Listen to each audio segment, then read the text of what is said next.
नमस्कार, मैं हूं करिश्मा श्रीवास्तव और आप देख रहे हैं आईएनएस न्यूज प्लस। खबरों की शुरुआत करें उससे पहले एक नजर हेडलाइंस पर। सोशल मीडिया और ओटीटी प्लेटफॉर्म को लेकर सरकार सख्त शिकायत के 24 घंटे के अंदर हटाना होगा आपत्तिजनक कंटेंट। निगरानी के लिए बनाई जाएगी समिति। मिशन बंगाल के लिए जेपी नड्डा ने शुरू किया सोनार बांग्ला मिशन। ममता पर निशाना साधते हुए कहा, केंद्र की योजनाओं को रोकती है ममता सरकार, साथ ही झूठ कर्मचारी के घर खाया खाना। नीरव मोदी के खिलाफ भारत की बड़ी जीत। यूके कोच ने मानी नीरव मोदी की प्रत्यर्पण की मांग। दोषी साबित होने लायक हैं सबूत। मोदी सरकार ने गुरुवार को सोशल मीडिया प्लेटफॉर्म्स और ओटीटी प्लेटफॉर्म्स के लिए नए नियम जारी किए हैं। तो अब अमेज़न, नेटफ्लिक्स जैसे ओटीटी प्लेटफॉर्म और फेसबुक, ट्विटर जैसे सोशल मीडिया प्लेटफॉर्म्स के लिए सख्त नियम बन गए हैं और इन नए दिशा निर्देशों के अनुसार शिकायत दर्ज होने के 24 घंटे के अंदर सोशल मीडिया प्लेटफॉर्म से आपत्तिजनक कंटेंट को हटाना होगा। देखिए पूरी रिपोर्ट। केंद्र सरकार ने सोशल मीडिया कंपनियों, ओटीटी प्लेटफॉर्म, इंटरनेट आधारित बिजनेस और डिजिटल न्यूज आउटलेट्स को लेकर नए नियम तय कर दिए हैं। सोशल मीडिया प्लेटफॉर्म का भारत में व्यापार करने का स्वागत है। सरकार आलोचना के लिए तैयार है, लेकिन सोशल मीडिया के गलत इस्तेमाल पर भी शिकायत का भी फोरम मिलना चाहिए। नए मसौदे के मुताबिक किसी विवादित कंटेंट को लेकर अगर शिकायत दर्ज होती है तो संबंधित जांच अधिकारियों के सहयोग के लिए इन कंपनियों को 72 घंटों के भीतर सभी जरूरी जानकारी देनी होगी। इसके अलावा अगर सोशल मीडिया पर कोई पोस्ट किसी व्यक्ति को सेक्सुअल एक्ट में दर्शाती है तो कंपनियों को शिकायत मिलने के 1 दिन के अंदर ऐसी पोस्ट को हटाना होगा। व्यापार करें, पैसे कमाएं और सोशल मीडिया पर ऑर्डिनरी इंडियंस को आप मजबूत करें। आपका स्वागत है। The government welcomes criticism and the right to dissent. Let me make it very clear. And social media has been used to ask questions too. But it is very important that the users of social media must be given the forum to raise their grievance and resolution against the use, against the abuse and misuse of social media.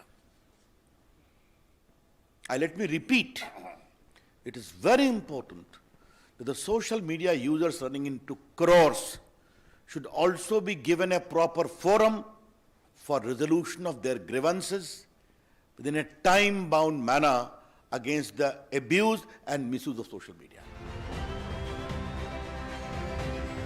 OTT platform के जरिए बीते 1 साल में कई विवाद पैदा हुए, चाहे वो किसी टीवी सीरीज के जरिए धार्मिक भावनाएं आहत करना हो या झूठे वीडियो फोटो संदेश फैलाकर दंगे करवाना या फिर किसी भी भ्रामक तथ्य के जरिए किसी व्यक्ति की छवि को नुकसान पहुंचाना हो। कुछ नए प्लेटफॉर्म्स खुद इसका हिस्सा ले रहे हैं तो कुछ विवाद आम लोगों द्वारा इनके गलत उपयोग से पैदा हुए, जिसके बाद सरकार ने अब कड़ा फैसला लिया है।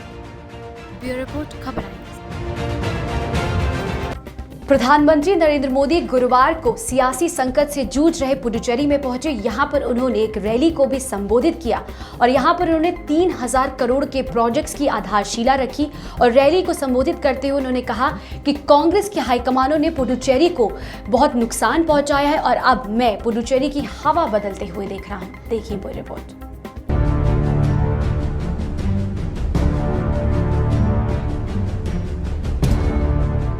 पुडुचेरी में सियासी संकट के बीच और कांग्रेस की सरकार गिरने के बाद पीएम मोदी ने पहली बार पुडुचेरी का दौरा किया।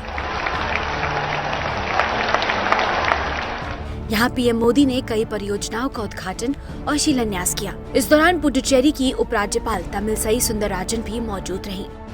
प्रधानमंत्री मोदी ने इस दौरान पुडुचेरी विकास के लिए हर संभव समर्थन का आश्वासन दिया और उन्होंने कांग्रेस पर हमला बोला।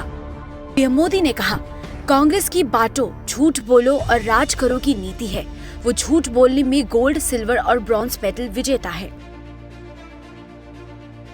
इसके साथ ही पीएम ने ये भी कहा कि हम पुडुचेरी को बेस्ट बनाना चाहते हैं। बेस्ट से मेरा मतलब है B for business hub, E for education hub, S for spiritual hub और T फॉर टूरिज्म हब। बता दें कि प्रधानमंत्री का केंद्र शासित प्रदेश पुडुचेरी के दौरे पर ऐसे समय आए हैं जब हाल में यहाँ काबिज कांग्रेस नीति सरकार गिर गई है। केंद्र कैबिनेट ने बुधवार को वह राष्ट्रपति शासन लगाने के प्रस्ताव को मंजूरी दे दी। मुख्यमंत्री वी नारायणसामी के इस्तीफे के बाद किसी भी पार्टी ने सरकार बनाने का दावा नहीं किया। इसके बाद उपराज्यपाल ने राष्ट्रपति शासन की सिफारिश की जिसे केंद्र कैबिनेट ने मंजूरी दे दी है और यहाँ इस साल चुनाव भी होने हैं। भारत माता की ब्यूरो रिपोर्ट, खबर है।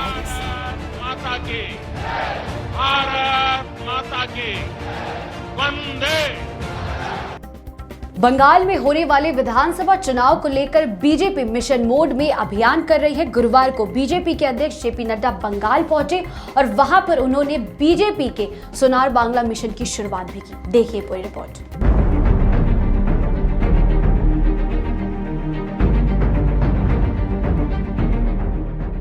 5 राज्यों में होने वाले विधानसभा चुनाव के हिसाब से आज बड़ी हलचल वाला दिन है। प्रधानमंत्री नरेंद्र मोदी आज तमिलनाडु और पुडुचेरी के दौरे पर हैं, जबकि बीजेपी अध्यक्ष जेपी नड्डा का बंगाल दौरा है। जेपी नड्डा ने बंगाल में बीजेपी के सोनार बांग्ला मिशन की शुरुआत की।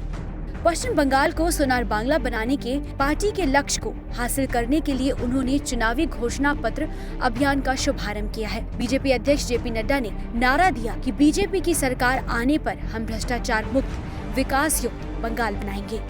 बंगाल में फिर से बिजनेस को बढ़ावा मिले, हमें ऐसा माहौल तैयार करना होगा।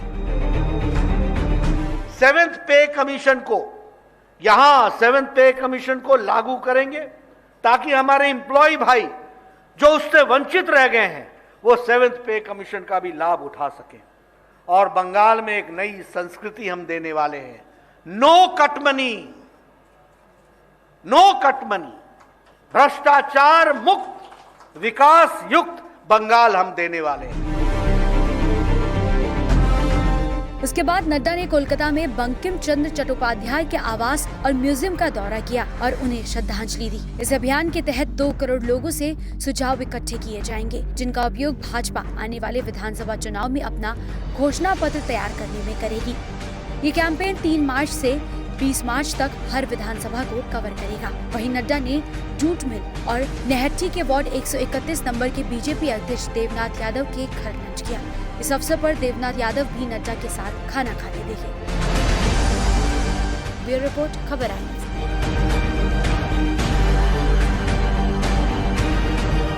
भारत और पाकिस्तान के बीच हॉटलाइन के जरिए दोनों ही देशों के बीच बातचीत हुई है और इस बातचीत में दोनों ही देशों के बीच LOC पर शांति बनाए रखने पर चर्चा हुई है।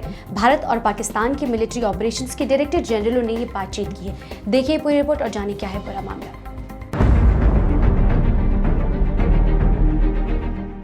पैंगोंग से चीन के सैनिकों के हटने के बाद अब भारत पाकिस्तान दोनों देशों ने LAC पर शांति के लिए हाथ मिलाए हैं। भारत और पाकिस्तान के मिलिट्री ऑपरेशंस के डायरेक्टर जनरलों ने हॉटलाइन के जरिए एक दूसरे से बातचीत की। दोनों पक्षों में सीमा पर शांति बनाए रखने को लेकर सहमति बनी है। नियंत्रण रेखा पर मौजूदा स्थिति की समीक्षा करते हुए दोनों ओर की सेनाओं ने सभी समझौतों युद्ध विराम का कड़ाई से पालन के लिए सहमति व्यक्त की है। ये 24-25 फरवरी की मध्यरात्रि से प्रभावी है। इस तरह LAC के बाद LOC पर शांति की पहल हो रही है। बयान में कहा गया है कि दोनों पक्षों ने दोहराया है कि हॉटलाइन संपर्क और बॉर्डर फ्लैग मीटिंग के मौजूदा तंत्र का उपयोग किसी भी अप्रत्याशित स्थिति या गलतफहमी को हल करने के लिए किया जाएगा। दोनों पक्षों ने नियंत्रण रेखा को लेकर किए गए सभी समझौतों, संघर्ष विराम आदि का कड़ाई से पालन करने पर सहमति जताई। बता दें कि हाल ही में भारत और चीन ने LAC पर पैंगोंग लेक के फिंगर एरिया में शांति के लिए समझौता किया था। उसके बाद चीन की सेनाएं पिछले साल की स्थिति में लौट गई थी। रक्षा मंत्री राजनाथ सिंह ने संसद में इस समझौते का ऐलान किया था और कहा था कि दुनिया जान चुकी है कि हथियार की भाषा अब नहीं चलेगी। ब्यूरो रिपोर्ट, खबर आई।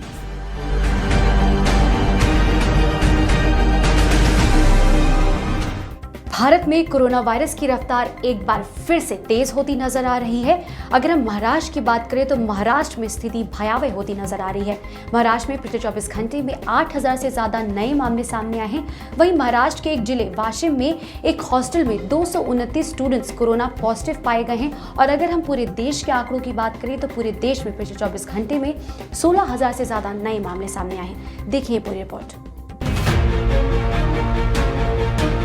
देश में कोरोना मरीजों के मिलने की रफ्तार लगातार तेज हो रही है। एक बार फिर से इस संक्रमण ने देश में अपने पैर पसारने शुरू कर दिए हैं। महाराष्ट्र में कोरोना संक्रमण के मामलों में तेजी से वृद्धि देखने को मिल रही है। दिन ब दिन हालात भयावह होते जा रहे हैं। महाराष्ट्र सरकार ने कई जिलों में लॉकडाउन भी लगा दिया है। इस बीच वाशिम जिले में बुधवार को परेशान करने वाली खबर सामने आई है। यहाँ पर एक ही बॉयज हॉस्टल में एक साथ 229 स्टूडेंट्स और 4 स्टाफ कोरोना संक्रमित पाए गए हैं। स्वास्थ्य मंत्रालय के गुरुवार सुबह जारी किए गए आंकड़ों के हिसाब से महाराष्ट्र में अब रिकॉर्ड मामले आने शुरू हो गए हैं। यहाँ पिछले 24 घंटे के अंदर 8,000 से ज्यादा नए मामले सामने आए। आंकड़ों के मुताबिक बुधवार को यहाँ 8,807 लोग कोरोना संक्रमित पाए गए। देश भर के आंकड़ों की बात करें तो स्वास्थ्य मंत्रालय के गुरुवार सुबह जारी किए गए आंकड़ों के हिसाब से बीते 24 घंटे में कोविड-19 के 16,738 नए मामले दर्ज किए गए हैं और इसी के साथ देश में संक्रमितों की कुल संख्या 1,10,46,914 हो गई है। इस दौरान हुई 138 मौतों के साथ देश में अब तक कोरोना से मरने वालों की संख्या 1,56,705 है।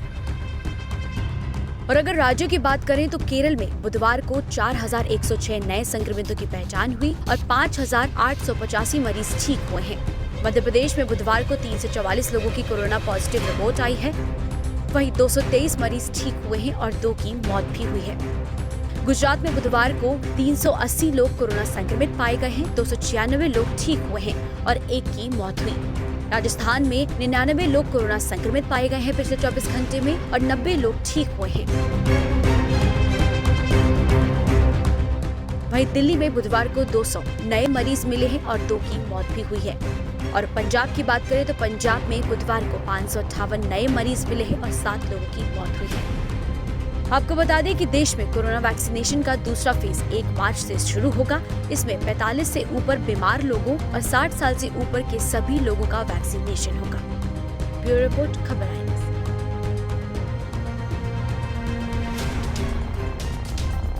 टूलकिट मामले में आरोपी शांतनु मुलुक को दिल्ली के पटियाला हाउस कोर्ट से राहत मिली है। कोर्ट ने शांतनु की अग्रिम जमानत को 9 मार्च तक बढ़ा दिया है। इसका मतलब ये है कि अब दिल्ली पुलिस शांतनु को 9 मार्च तक गिरफ्तार नहीं कर सकती है। साथ ही कोर्ट ने यह भी कहा है कि 9 मार्च तक शांतनु के खिलाफ कड़ी कार्रवाई नहीं की जाएगी। देखिए वह रिपोर्ट। टूलकिट मामले में आरोपी शांतनु मुलुक को पटियाला हाउस कोर्ट से राहत मिली है। कोर्ट ने शांतनु की अग्रिम जमानत को 9 मार्च तक बढ़ा दिया है, यानी 9 मार्च तक दिल्ली पुलिस शांतनु को गिरफ्तार नहीं कर सकती है। गिरफ्तारी की डर से मुलुक ने 16 फरवरी को बॉम्बे हाईकोर्ट द्वारा दी गई 10 दिन की ट्रांजिट रिमांड खत्म होने से 3 दिन पहले यानी कि मंगलवार को दिल्ली में पटियाला हाउस कोर्ट का रुख किया था, जिस पर गुरुवार को एक बार फिर से सुनवाई हुई। सुनवाई के दौरान कोर्ट ने कहा, मामले को स्थगित कर दिया गया है। अब 9 मार्च के लिए सूचीबद्ध किया गया है। इस बीच आरोपी के खिलाफ कोई कठोर कार्रवाई नहीं की जाएगी। इस तरह शांतनु को गिरफ्तारी से 9 मार्च तक के लिए राहत मिल गई है। दरअसल ये फैसला सरकारी वकील इरफान अहमद द्वारा जमानत अर्जी में जवाब दाखिल करने के लिए 7 और दिन मांगने के बाद हुआ है। उन्होंने कोर्ट में कहा, पूछताछ के दौरान जवाब असंगत और विरोधाभासी थे। हमें उनसे विस्तार से पूछताछ करने की जरूरत है। जब पूरी पूछताछ पूरी हो जाएगी तब हम जवाब दाखिल करेंगे। इस पर मामले में वकील वृंदा ग्रोवर ने मुलुक की पैरवी करते हुए अदालत से कहा कि उनका मुवक्किल अच्छा रहा है। जमानत याचिका में मुलुक ने दावा किया है कि उसने केवल आंदोलन के बारे में जानकारी के साथ दस्तावेज बनाया था, जिसे बाद में उनकी जानकारी के बिना दूसरों द्वारा संपादित किया गया था। आपको बता दें कि टूलकिट मामले में आरोपी शांतनु मुलुक और निकिता जैकब 22 फरवरी को द्वारका में दिल्ली पुलिस के साइबर सेल कार्यालय में जांच में शामिल हुए थे और पूछताछ के लिए दिशा रवि से उनका आमना सामना भी कराया गया था और उसके बाद दिशा रवि को 23 फरवरी को जमानत दे दी गई थी।